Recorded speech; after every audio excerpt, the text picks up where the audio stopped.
नमस्कार मित्रों, दूरस्थ एवं मुक्त शिक्षा और संस्कृति की आवाज ये है उत्तराखंड मुक्त विश्वविद्यालय का community radio hello Haldwani 91.2 megahertz की फ्रीक्वेंसी पर आप इस रेडियो को सुन पाते हैं। विश्व ऑटिज्म जागरूकता दिवस आज है। क्या है ऑटिज्म, किन वजहों से ये होता है, कैसे हम ऑटिस्टिक बच्चे का ट्रीटमेंट करें, उसके साथ कैसे पेश आएं और इन स्पेशल बच्चों के प्रति समाज की क्या जिम्मेदारी है, जवाबदेही है, इस पर बहुत विस्तार के साथ बता रही है स्पेशल एजुकेटर और रिसोर्स पर्सन विनीता पाठक। तो दोस्तों, उनका बहुत स्वागत करते हैं और आइए सुनते हैं उनकी ये बहुत ही जरूरी बातचीत। नमस्कार दोस्तों, आज 2 अप्रैल है और ये एक खास दिन है और आज के इस खास दिन में वर्ल्ड ऑटिज्म डे मनाया जाता है और इस दिन को पूरी दुनिया में ऑटिज्म अवेयरनेस को बढ़ाने के लिए तय किया गया है। 1 नवंबर 2007 को संयुक्त राष्ट्र महासभा में प्रस्ताव पारित किया गया था और पहला वर्ल्ड ऑटिज्म डे 2 अप्रैल 2008 को मनाया गया और तब से लेकर आज तक पूरी दुनिया में इस दिन ऑटिज्म डे के रूप में इसको मनाया जाता है। अब दोस्तों, ये ऑटिज्म है क्या, ये क्यों होता है, इसकी क्या वजह है, इसके क्या लक्षण हैं, इन सब के बारे में जानना भी बहुत ज़रूरी है और इसी की जानकारी के साथ मैं आज आपके सामने प्रस्तुत हुई हूँ। दोस्तों, ऑटिज्म एक न्यूरोलॉजिकल और विकास संबंधी विकार है, यानी कि ये मस्तिष्क के विकास के दौरान होने वाला विकार है जो व्यक्ति के सामाजिक व्यवहार को और संपर्क करने की जो शक्ति होती है उसको प्रभावित करता है। यानी कि व्यक्ति जो समाज में प्रचलित व्यवहार है उसको अपना नहीं पाता है और उसकी सोच समझ उस सब को ये ऑटिज्म प्रभावित करता है। हिंदी में इसे स्वालीनता, आत्मविमोह, स्वपरायणता, मतलब कि अपने में लीन रहने वाला, अपने आप से प्यार करने वाला, इस तरीके के जो शब्द हैं उनसे इसको पुकारा जाता है। इससे जो प्रभावित व्यक्ति होता है वो बहुत ही सीमित और दोहराव युक्त व्यवहार करता है, मतलब एक ही व्यवहार को बार बार करता है। और अगर मेडिकल भाषा में हम इसे देखें तो इसे हम ऑटिज्म स्पेक्ट्रम डिसऑर्डर कहते हैं। इसको हम ऐसे भी समझ सकते हैं कि ये एक विकास संबंधी गड़बड़ी है, यानी कि जब मस्तिष्क बन रहा होता है, बच्चे का विकास उसमें हो रहा होता है, तो उस वक्त कोई एक ऐसी गड़बड़ी हो जाती है कि इससे पीड़ित जो व्यक्ति होता है वो बातचीत नहीं कर पाता। जैसे हम आपस में सामान्य रूप से बात करते हैं एक दूसरे से, वो ऐसा नहीं कर पाते हैं। इसके अलावा इससे पीड़ित व्यक्ति पढ़ने लिखने में, समाज में मेलजोल बढ़ाने में भी बहुत दिक्कत महसूस करता है। ऑटिज्म कोई बीमारी नहीं है, बल्कि ये एक स्थिति है। इसको ऐसे समझ सकते हैं दोस्तों कि जैसे कोई बीमारी होती है तो एक निश्चित समय के लिए होती है, उसको इलाज के द्वारा, डॉक्टर्स के द्वारा हम ठीक कर सकते हैं, हम सर्जरी कर सकते हैं अगर कोई और इस किस्म की बीमारी है।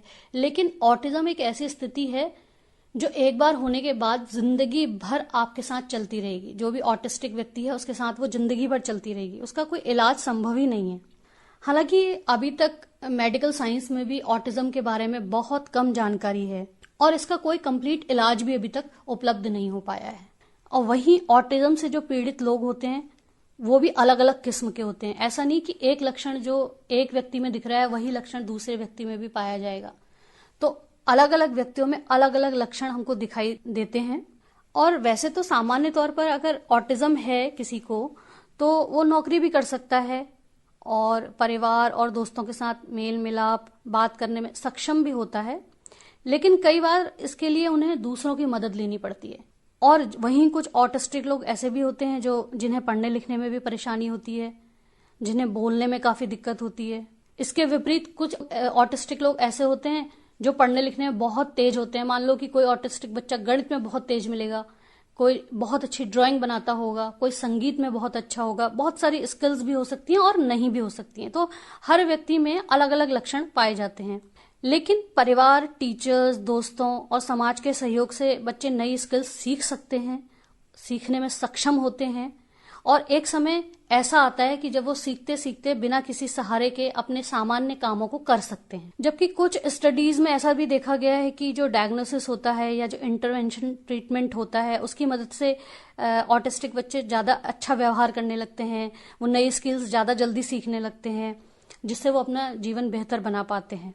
अब ऑटिज्म अगर देखें तो कितने प्रकार का होता है, तो ऑटिज्म मिलनी 3 प्रकार का होता है, जिसमें ऑटिस्टिक डिसऑर्डर जो सबसे कॉमन होता है, तो इस तरीके के जो डिसऑर्डर में जो बच्चे होते हैं उनको सबसे ज्यादा दिक्कत होती है बातचीत करने में। वो या तो हकलाते हैं या स्पष्ट या साफ नहीं बोल पाते हैं। उनको कुछ असामान्य जो हमें सामान्य नहीं लगती ऐसी चीजों में उनको ज्यादा रुचि होती है, और अक्सर उनका व्यवहार भी थोड़ा असामान्य होता है। कुछ मामलों में उनकी बौद्धिक क्षमता भी कम हो सकती है, यानी कि पढ़ने लिखने में भी उनका रुझान नहीं होता है। और एक दूसरे तरीके का जो ऑटिज्म होता है वो है अस्पर्गर सिंड्रोम। इस सिंड्रोम को ऑटिस्टिक डिसऑर्डर का सबसे हल्का रूप माना जाता है, मतलब बहुत हल्का किस्म का डिसऑर्डर होता है ये।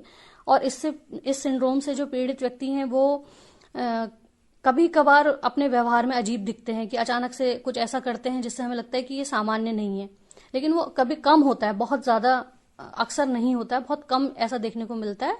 और उनकी कुछ खास विषयों में बहुत ज्यादा रुचि हो सकती है, जैसा मैंने आपको पहले भी बोला था कि वो हो सकता है गणित में बहुत तेज हो सकता है म्यूजिक में बहुत होशियार हो, और ड्राइंग बनाने या कलाकारी में बहुत दक्ष हो। तो वो एक असामान्य मतलब एक एक्स्ट्रा स्किल उनके संग हो जाती है।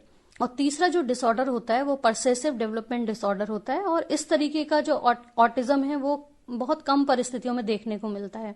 अब अक्सर ऐसा होता है कि हम कैसे समझ पाएं कि ऑटिज्म किस में है, इसके क्या लक्षण हो सकते हैं, हम इसे कैसे पहचान सकते हैं। तो जब बच्चा पैदा होता है, जब वो जन्म लेता है, तो उसकी अपनी सीखने की प्रक्रियाएं शुरू हो जाती हैं। आपने देखा होगा जब बहुत छोटा बच्चा होता है तो वो सिर्फ सोता है, और जब उसे भूख लगती है या कोई उसे परेशानी होती है, कोई तकलीफ होती है, तब वो रो करके उस बात को प्रकट करता है, और माँ तुरंत समझ जाती है या परिवार के और लोग समझ जाते हैं कि उसे भूख लगी है, या उसने बिस्तर को गीला कर दिया, अपनी नैपी गीली कर दी है। या अक्सर बच्चे बहुत ज्यादा रो रहे होते तो कहीं हाथ लगाने पे वो तुरंत, पेट में अगर हाथ लगाएं तो वो तुरंत चुप हो जाते हैं। या कोई इस तरीके की कोई भी दिक्कत होती है तो हमें समझ में आने लगता है कुछ संकेतों से कि हाँ बच्चे को कोई परेशानी हो रही है। और फिर धीरे धीरे वो और पायदान चढ़ते जाता है। शिशु अवस्था से फिर वो थोड़ा बड़ा होने लगता है, तो बच्चा स्वयं अपना सर संभालने लगता है, वो बिस्तर में अलटने पलटने लगता है। फिर एक समय ऐसा आता है कि जब वो उठने की कोशिश करता है, फिर अगर उसे हम सहारे से बिठाते हैं, जैसे बिस्तर में बच्चे को बिठाया या कहीं पर बिठाया, तो उसके आसपास हम कुछ चीजों का ऐसे सुरक्षा दीवार से बना देते हैं कि वो गिरे ना, तो वो बैठना भी सीखने लगता है। फिर धीरे धीरे वो क्रोलिंग की ओर बढ़ता है, मतलब कि अपने घुटनों से आगे खिसकता है या पकड़ पकड़ कर चलने लगता है। तो इस तरीके के जो माइलस्टोन्स होते हैं ये बच्चा अपने जीवन में, हर बच्चा पूरा करता है। लेकिन हम अगर इन बच्चों को देखें तो इनमें कुछ स्टेप्स छूट जाते हैं या नहीं हो रहे होते हैं। तो इस विकलांगता को पहचानने का सबसे आसान तरीका यही होता है कि हम अपने शिशु को या जो हमारे परिवार में है बच्चा, उसको हम लगातार देखें, उसकी निगरानी करें, तो हमें पता चले कि कहाँ पर देर हो रही है, कहाँ पर वो बच्चा उन पायदानों को पूरा नहीं कर रहा है जो एक सामान्य बच्चे के साथ लागू होते हैं। हालांकि सभी बच्चे एक समान तरीके से नहीं सीखते हैं। कुछ बच्चे कुछ चीजें जल्दी सीखते हैं, कुछ बच्चे कुछ चीजें देर में सीखते हैं। ये तय करना थोड़ा मुश्किल हो जाता है इस उम्र में कि बच्चा ऑटिस्टिक है या नहीं है। लेकिन 12 से 18 महीने की आयु में लक्षण दिखने लगते हैं। अगर बच्चा बहुत स्लो है, वो आपकी आवाज, माँ की आवाज को नहीं पहचान रहा है, उसको जवाब नहीं दे रहा है, या वो रोता नहीं है, या फिर वो कोई इस तरीके का तेज रोशनी, तेज आवाज का कोई रिएक्शन नहीं देता है, वो अपना सर संभालने में देर लगा रहा है, वो चलने में देर लगा रहा है, वो बोलने में देर लगा रहा है, तो हमें थोड़ा थोड़ा समझ में आने लगता है कि बच्चा कुछ पीछे है। तो हम उस समय किसी डॉक्टर से, किसी अच्छे कंसल्टेंट से जाकर बात कर सकते हैं, मिल सकते हैं, ताकि हमें सही समस्या तक हम पहुंच सकें। इसलिए जो बच्चे की आरंभिक अवस्था होती है 12 से 18 महीने, वो बहुत ही ज्यादा महत्वपूर्ण होते हैं किसी भी माता पिता के लिए। और कुछ ऐसे संकेत होते हैं जिसके आधार पर हम आसानी से समझ सकते हैं कि बच्चा ऑटिस्टिक है या नहीं है। तो सबसे पहले तो ये जो ऑटिस्टिक बच्चे होते हैं उनकी एक खास पहचान ये होती है कि वो कभी भी आई कांटेक्ट नहीं बनाते हैं, वो आंखों में आंखें डालकर बात नहीं करते हैं। या तो वो हल्का सा आपको देखेंगे या बिल्कुल अपना मुंह या आंखें घुमा लेंगे। तो एक तो सबसे बड़ी खासियत ये होती है। दूसरा ये है कि जब बच्चा क्रॉलिंग करने वाली उम्र में आता है तो वो अपने घुटनों से खिसकता है। कुछ सब बच्चे अलग अलग तरीके से चलते हैं, लेकिन ये जो बच्चा होता है जब क्रॉलिंग से भी आगे निकल रहा है, चलना सीख रहा है, तो ये अपने हाथों के बल पे चलना ज्यादा पसंद करते हैं। इसके अलावा ये बच्चे अकेले रहना बहुत ज्यादा पसंद करते हैं, इसीलिए इसे स्वलीनता भी कहा जाता है। यानी अपने में ही मगन रहते हैं, उन्हें अपने आसपास लोगों से, दोस्तों से कोई भी मतलब नहीं होता, किसी के संग घुलना मिलना उन्हें बिल्कुल भी पसंद नहीं आता। और इसके साथ ही किसी एक खास काम में उनकी बहुत रुचि होती है, मतलब कुछ खास एक्शन है या कोई ऐसा, जैसे मान लीजिए कि अगर वो अपने हाथ को घुमा रहा है तो वो बहुत देर तक बिना रुके बहुत बार अपने हाथ को घुमाता रहेगा, या उसे किसी चीज को खींचने की आदत है तो वो उसे खींचता रहेगा। तो इस तरीके की जो छोटी छोटी आवृत्तियां हैं काम की, वो बहुत बार करते हैं। तो ये भी एक लक्षण हम ऑटिस्टिक बच्चे के अंदर देख सकते हैं। उसके अलावा उनकी खास प्रकार के खाने में रुचि होगी। अगर मान लीजिए आपने बच्चे को बचपन से एक खास किस्म का खाना देना शुरू किया है तो वो उसी को उसी वक्त पर खाएगा। इसके अलावा आप कभी उसके खाने को बदलना चाहें, कुछ और खिलाना चाहें तो वो खाएगा नहीं, उसे उसमें बहुत उसे अरुचि हो जाएगी, अरुचि दिखाएगा, बेचैनी दिखाएगा, उसको खाएगा नहीं। तो ये भी एक दिक्कत इन बच्चों की होती है, इनके व्यवहार की होती है। इसके अलावा कई कई बच्चे ऑटिस्टिक जो होते हैं वो गुस्सैल हो सकते हैं, बहुत बेचैनी उनके अंदर होती है, वो अशांत हो सकते हैं, और ज्यादा अगर स्थिति थोड़ी और गंभीर हो जाए तो वो तोड़फोड़ करने वाला व्यवहार भी अपना लेते हैं। अक्सर वो खुद को चोट पहुंचाते हैं और अपनी बात को वो प्रकट नहीं कर पाते हैं। मान लीजिए कि बच्चे को प्यास लगी है तो वो नहीं स्पष्ट कर पाएगा माँ को कि मुझे प्यास लगी है। हाँ, वो ये कर सकता है कि आपका हाथ पकड़कर किचन में ले जाए और पानी जहां पर रखा है उसे इशारा करके दिखाए, लेकिन वो ये नहीं कहेगा कि मुझे पानी की प्यास लगी है। तो वो अपने भाव को, अपनी बातों को स्पष्ट नहीं कर पाते हैं, उन्हें ये आता ही नहीं है। इसके अलावा वो भावनाओं को नहीं समझ पाते हैं। एक बहुत बड़ी दिक्कत ये भी होती है कि वो आप उनको क्या बता रहे हैं, आपकी भावनाएं आपके अंदर क्या चल रही है, वो उसको बिल्कुल भी नहीं समझ पाते हैं। अक्सर आपने देखा होगा जब माँ बच्चे से मुस्कुराती है या मुस्कुरा के कोई बात करती है तो बच्चा पलट कर मुस्कुराता है, अगर उसने बोलना नहीं भी सीखा है तो। लेकिन ये बच्चा ऐसा कोई भी रिएक्शन नहीं देता है। और जब वो बड़ा होता है, आप उसको कुछ सिखा रखा है, आपने पुरानी स्किल्स कुछ सिखाई है, वो उनको तुरंत भूल जाएगा, वो उसको याद नहीं रख पाता है। और जब आप उससे बात करने की कोशिश करते हैं किसी भी ऑटिस्टिक बच्चे से, तो अक्सर क्या होता है कि वो आपकी बातों को दोहराएगा, आपके शब्दों को बार बार दोहराएगा, क्योंकि वो संप्रेषण जानता ही नहीं है, वो आपकी बातों को समझ ही नहीं पाता है, व्यक्त ही नहीं कर पाता है, इसलिए वो आप ही की बातों को दोहराता है। तो ये भी एक ऑटिज्म का खास लक्षण है। इसके अलावा वो स्वयं में लीन रहता है, ये मैं पहले भी कई बार बता चुकी हूँ। ये एक बहुत बड़ी खासियत है या कहिए कि कमी है कि बच्चा जब ऑटिस्टिक होता है या उसमें ऑटिज्म के लक्षण होते हैं तो वो ज्यादातर स्वयं में लीन रहता है। उसे कोई मतलब नहीं, उसे आप शादी में ले जाइए, उसे आप पार्टी में ले जाइए, उसे आप कहीं भी बाहर लेके जा रहे हैं तो वो अपनी किसी काम में, अपनी किसी चीज में, अपने किसी ख्याल में लीन होगा। वो ज्यादा रिएक्ट करेगा ही नहीं अपने आसपास की चीजों को लेकर के या अपने आसपास के वातावरण को लेकर के। अब हम ये जानने की कोशिश करते हैं कि क्या हो सकते हैं ऑटिज्म के लक्षण। आखिर ऑटिज्म किस कारण से होता है, क्यों होता है? तो इसमें सबसे पहला जो कारण है वो आनुवांशिक कारण है, यानी आनुवांशिक रूप से बच्चे में ऑटिज्म के लक्षण आ सकते हैं। दूसरा जो महत्वपूर्ण कारण है वो है लेट प्रेगनेंसी। अक्सर अभी जो चलन में आया है कि बहुत देर में प्रेगनेंसी लोग प्लान कर रहे हैं, शादियां भी लेट होती हैं, प्रेगनेंसी भी लेट हो रही है, तो वो एक लेट प्रेगनेंसी भी कारण हो सकता है ऑटिज्म का।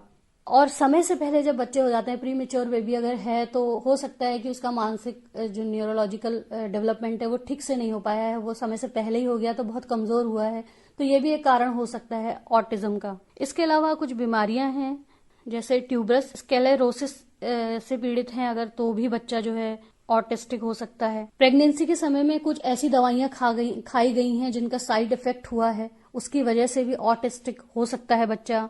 अगर बच्चे का जन्म के समय बर्थ वेट जो है वो बहुत ज्यादा कम है तब भी बच्चा ऑटिस्टिक हो सकता है। इसके अलावा माँ में बहुत आम बीमारी होती है रूबेला, जिसकी वजह से भी बच्चा ऑटिस्टिक हो सकता है।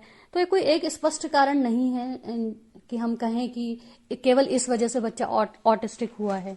जैसा मैंने दोस्तों आपको पहले भी बताया कि ऑटिज्म के लिए कोई भी अभी तक इलाज उपलब्ध है ही नहीं, लेकिन ऐसे बच्चों को जरूरी स्किल्स सिखाई जा सकती हैं। जैसे अगर बिहेवियर प्रॉब्लम है तो हम बिहेवियर थेरेपी दे सकते हैं, जिसके लिए स्पेशलिस्ट होते हैं जो इस पर काम करते हैं।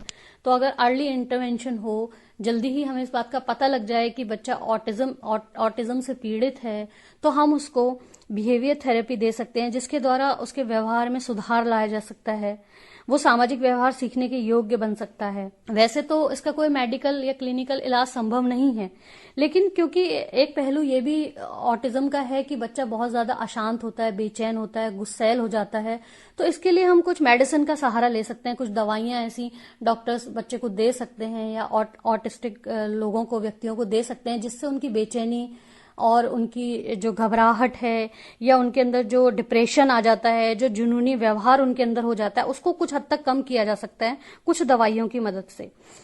इसके अलावा जो बोलने में दिक्कत होती है, ऑटिस्टिक बच्चा साफ नहीं बोल पा रहा है या बिल्कुल भी उसकी स्पीच है ही नहीं, या फिर वो अटक अटक के बोलता है या आपकी बातों को ज्यादा दोहरा रहा है, उत्तर सही नहीं दे रहा है, तो इस स्थिति में स्पीच थेरेपिस्ट आपकी बहुत मदद कर सकते हैं। ऑटिस्टिक बच्चे की या ऑटिस्टिक व्यक्ति की वो प्रॉपर उसको सिखा सकते हैं कि वो कैसे अपनी स्पीच पर काबू करे, कैसे वो बोले, जिससे वो अपनी भावनाओं को व्यक्त भी कर सकता है आराम से। हालांकि हर व्यक्ति में ऑटिज्म के लक्षण अलग होते हैं, तो इसलिए ये भी जरूरी हो जाता है कि उन लक्षणों के आधार पर हर व्यक्ति को विशेष उपचार मिले जो उसके अनुकूल हो। जैसे हो सकता है कोई बच्चा पढ़ाई लिखाई में कमजोर है, तो उसको हम उस हिसाब से पढ़ाई लिखाई के हिसाब से कुछ जरूरी स्किल्स सिखाएंगे जिससे वो अपना जीवन यापन बिना सहारे के आगे कर सके। और कोई बच्चा पढ़ाई लिखाई में बहुत तेज है, तो उसके लिए पढ़ाई लिखाई के तरीके बदलने पड़ेंगे जिससे वो आसानी से समझ सके। तो इस तरीके के हर लक्षण के आधार पर उनका इलाज भी, जो विशेष उपचार होता है जिसे हम कहते हैं, वो भी एक अलग तरीके से होगा। अब सबसे बड़ा सवाल ये उठता है कि ये तो एक जीवन भर चलने वाली स्थिति है, तो इसमें हम सुधार कैसे करें? क्या हो सकता है जिसकी वजह से इनमें सुधार आए? और आप और हम इस स्थिति में क्या कर सकते हैं? क्योंकि ये तो एक परिवार में अगर ऐसा बच्चा है तो हम ये सोच सकते हैं कि ये सिर्फ उस परिवार का मामला है, उसके माता पिता उस बच्चे को देखें, उसके परिवार वाले उस बच्चे को देखें, हमारा इसमें क्या योगदान है।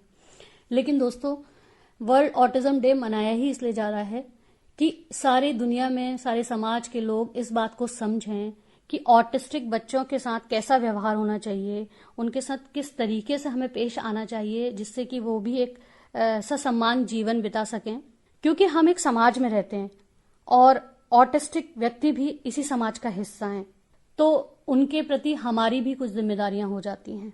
और समाज के सभी लोगों का विशेष सहयोग और सपोर्ट जब उनको मिलेगा तो निश्चित तौर पे वे एक सामान्य जीवन जी सकने के काबिल हो पाएंगे। यदि समाज के सभी लोग इन विशेष बच्चों के प्रति संवेदनशील बने, संवेदनशील रहें, तो इनके माता पिता और इनके परिवार को भी आत्मविश्वास मिलेगा। क्योंकि ऐसा होता है कि पहले तो ऐसे जो बच्चे होते हैं उनके माता पिता समाज के बीच में ऐसे बच्चों को ला ही नहीं पाते हैं, क्योंकि उन्हें डर होता है कि लोग जब ऐसे बच्चे सामने आएंगे तो उनका मजाक बनाएंगे या उन्हें दया की दृष्टि से देखेंगे या फिर उनके साथ घृणा करेंगे या उन्हें एक्सेप्ट नहीं कर पाएंगे। उन्हें ये सारे डर होते हैं। तो इसलिए अक्सर क्या होता है कि ऑटिस्टिक व्यक्ति अपने घर के अंदर ही सीमित रह जाता है, अपने माता पिता के बीच में या अपने परिवार वालों के बीच में। और उसकी वजह क्या, इससे वो लोग सामान्य जीवन नहीं जी पाते हैं अपना, या वो सब चीजें नहीं ले पाते हैं जो उनके लिए जरूरी है। तो दोस्तों, वर्ल्ड ऑटिज्म डे को मनाने का उद्देश्य यही है कि एक ऐसी जागरूकता दुनिया में फैलाई जाए जिससे ऑटिज्म से ग्रसित सभी व्यक्ति सभी मानवाधिकारों को के साथ स्वतंत्रता के साथ जी सकें, उनकी गरिमा और उनके सम्मान को बढ़ावा मिल सके, जिससे लोग उन्हें तिरस्कृत ना करें बल्कि उन्हें ढेर सारा प्यार मिले। क्योंकि ऑटिज्म से पीड़ित बच्चा सामान्य जीवन जी सकता है। हमारे स्कूलों में, हमारे कार्यस्थलों में, लोगों के बीच में उनको विकलांगता के कारण जज न किया जाए। हम पहले से ही अपनी एक राय न बना लें कि ये बच्चा विकलांग है तो ये कुछ नहीं कर सकता या ये सिर्फ दया का पात्र है। इस तरीके की राय हमारी ना बने, बल्कि हम उनकी स्थिति को समझते हुए उनके साथ बिना भेदभावपूर्ण व्यवहार करें। तो इस तरीके की जागरूकता के लिए ही वर्ल्ड ऑटिज्म डे को मनाया जाता है। तो दोस्तों, इसी के साथ वर्ल्ड ऑटिज्म डे की इस थीम की inclusion in the work place के साथ मैं अपनी बात को खत्म करती हूँ। और मैं समझ पा रही हूँ कि आप लोग भी ऑटिज्म को समझेंगे, अपनी सोच को बदलेंगे और ऑटिस्टिक व्यक्तियों को वो सम्मान और वो जगह समाज में मिल पाएगी जिसके वो हकदार हैं। धन्यवाद। तो दोस्तों, विश्व ऑटिज्म जागरूकता दिवस पर बहुत विस्तार के साथ बहुत बेहतरीन जानकारी आपने विनीता पाठक के जरिए सुनी। हम उनका बहुत आभार व्यक्त करते हैं कि केवल एक बार कहने पर ही उन्होंने हमारे लिए ये वार्ता जो है वो तैयार की, ये महत्वपूर्ण अपनी जानकारी जो थी वो साझा की।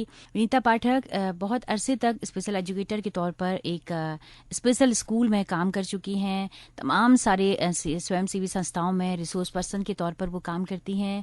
तो हम उनका बहुत आभार व्यक्त करते हैं और आगे भी उम्मीद करते हैं उनसे कि वो हमारे रेडियो के साथ लगातार जुड़ी रहेंगी। और दोस्तों, अगर आपको ये बातचीत पसंद आई हो तो अपना फीडबैक हमें देना ना भूलें।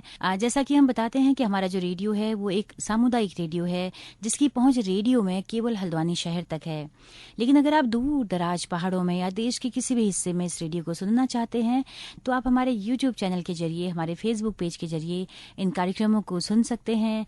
तो इसी के साथ अपनी रेडियो मित्र सुनीता भास्कर को दीजिए इजाजत। नमस्कार।